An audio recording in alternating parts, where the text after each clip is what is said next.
Para kandidat dan penonton serta hadirin, sekarang kita masuk ke sesi ketiga. Para paslon, peraturan sesi ketiga sama dengan sesi kedua sebelumnya, yaitu akan ada pertanyaan yang harus dijawab oleh masing-masing pasangan kandidat dalam waktu tertentu.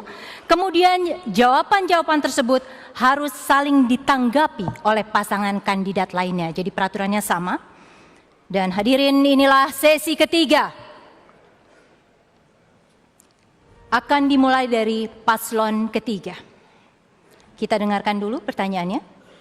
Program penertiban kawasan kumuh, normalisasi sungai, pembangunan waduk dan penanggulangan banjir di Jakarta menghadapi kendala dari masyarakat yang tidak ingin digusur atau dipindahkan ke rumah susun.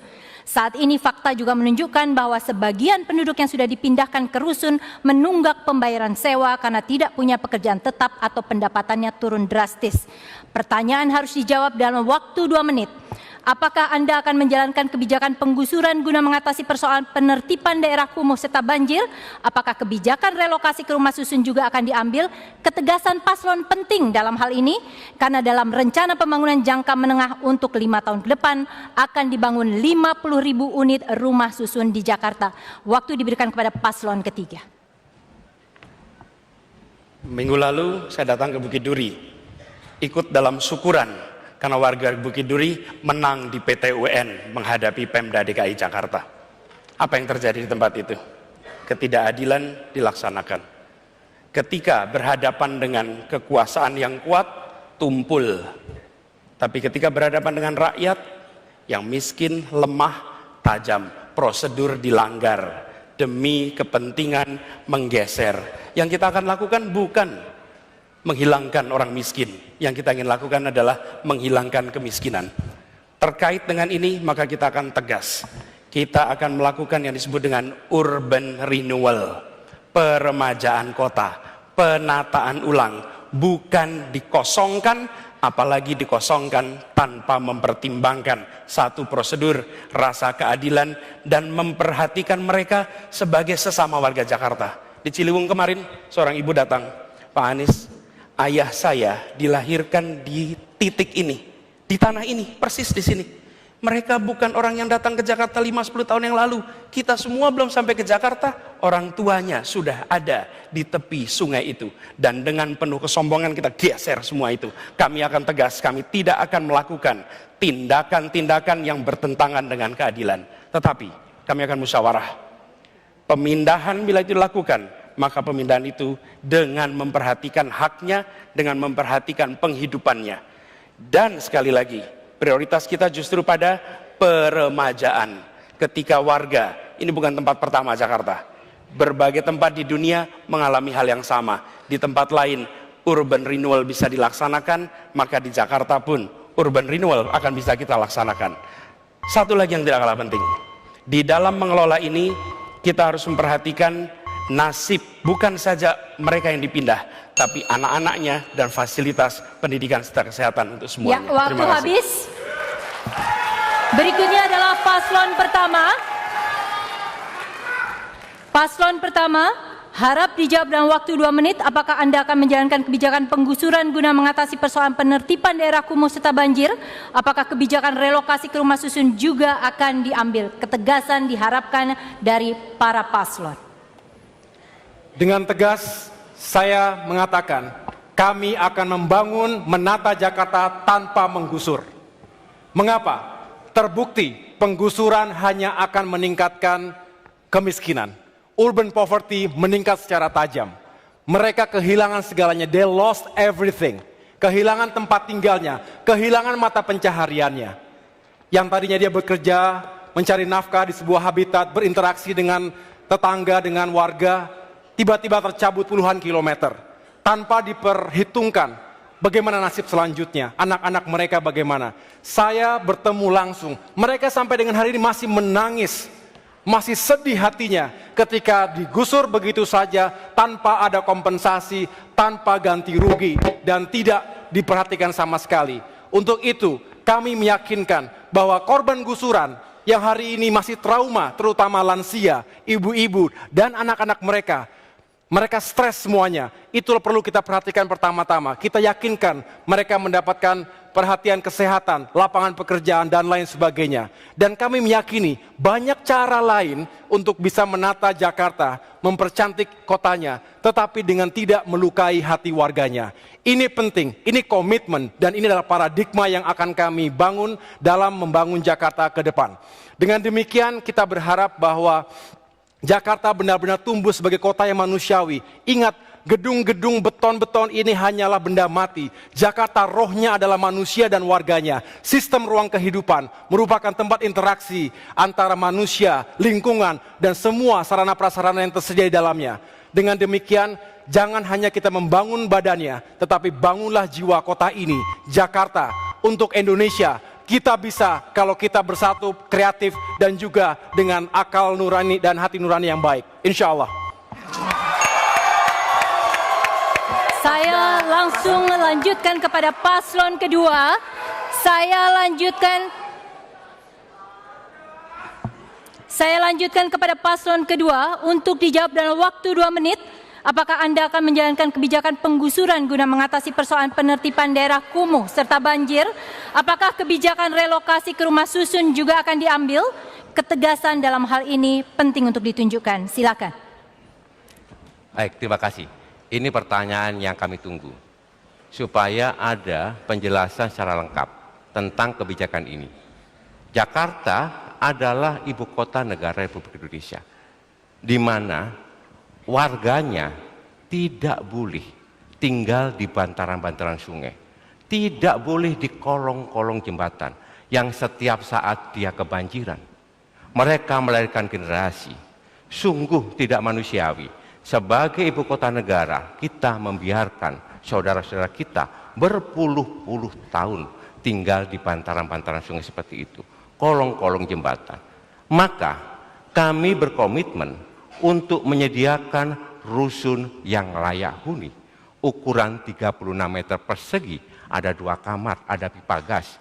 Bukan hanya itu saja, kita juga mensubsidi kehidupannya, pendidikannya kita tanggung, kesehatannya kita tanggung, transportasi kita tanggung, biaya hidupnya kita betul-betul tanggung. Subsidi untuk bahan kebutuhan pokok. Dengan cara seperti itulah masyarakat Jakarta manusiawi. Kita tidak heran kalau indeks pembangunan manusia di Jakarta paling tinggi se-Indonesia. Kita juga tidak heran kalau kemiskinan di Jakarta adalah 3,75 terendah se-Indonesia. Kebijakan-kebijakan ini harus kita ambil. Di samping kita akan menormalisasi sungai dan banjir sudah berkurang. Di samping itu kita memberikan aspek legal pada mereka-mereka yang tidak legal menempati di bantaran sungai untuk pindah di rusun. Kehidupannya kami jamin. Kehidupan ekonomi yang kita jamin dan kehidupan generasi menerusnya kita akan jamin. Oleh karena itu, di rusun-rusun kita ada masjid di sana, ada tempat bermain supaya mereka tumbuh dengan baik. Terima kasih. Ya. Baik, kini saya buka ruang dari pendukung paslon 2. Kini saya buka ruang untuk para kandidat menanggapi jawaban dari kandidat lain atas pertanyaan di sesi ini. Sekali lagi saya garis bawahi, Anda boleh melakukan kritik ataupun argumen atau menunjukkan dengan lebih jelas mengapa program Anda lebih unggul dibanding paslon lainnya. Waktunya adalah 1,5 menit. Kita mulai dari paslon pertama menanggapi paslon 2 dan 3. Kita mulai dari paslon pertama. Silakan. Terima kasih. 300.000 rumah dibutuhkan di Jakarta. 1.000 hektar, itulah wilayah kumuh. Kami bergerilya 267 kelurahan, 44 kecamatan. Ketika kami juga ke rumah susun, mereka mengatakan, kenapa kami yang sudah begitu lama, tapi kenapa kami harus menyewa. Kemudian ketika mereka tidak bisa bayar, mereka diusir. Sudah pindah dari rumah dan akar budayanya, dia juga harus terusir dari rusunawanya. On-site upgrading adalah menata kota Jakarta tanpa harus menggusur. Komitmen keberkehendaan pemerintah DKI Jakarta. Ini yang harus kita benahi. Ini semuanya dalam arti kita bekerja dengan hati. Bagaimana perasaan kita ketika kita menjadi mereka? 30 tahun berada di lahan itu. Kenapa kita tidak berkomitmen? Kenapa pula kita harus terus-menerus membuat mereka menjadi luka hatinya? Membangun Jakarta tidak harus menyakiti hati masyarakat. Dan kita punya hati untuk Waktunya menyerahkan habis, mereka. Bu Silvi. Waktunya habis. Oke.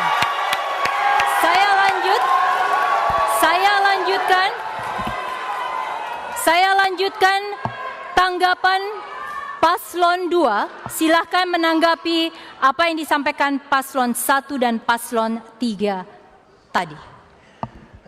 Saya harus jelaskan, kadang-kadang kami ini memang suka ketawa juga. Seolah-olah kami ini gak suka orang miskin, benci orang miskin. Tadi pasangan nomor 1 mengatakan mau kasih 400.000 per bulan. Itu terlalu kecil, Bapak. Karena kami berikan anak SMA saja 600.000. Jadi kalau orang yang miskin punya 3 anak yang SMA, 1,8 juta tiap bulan dia dapat.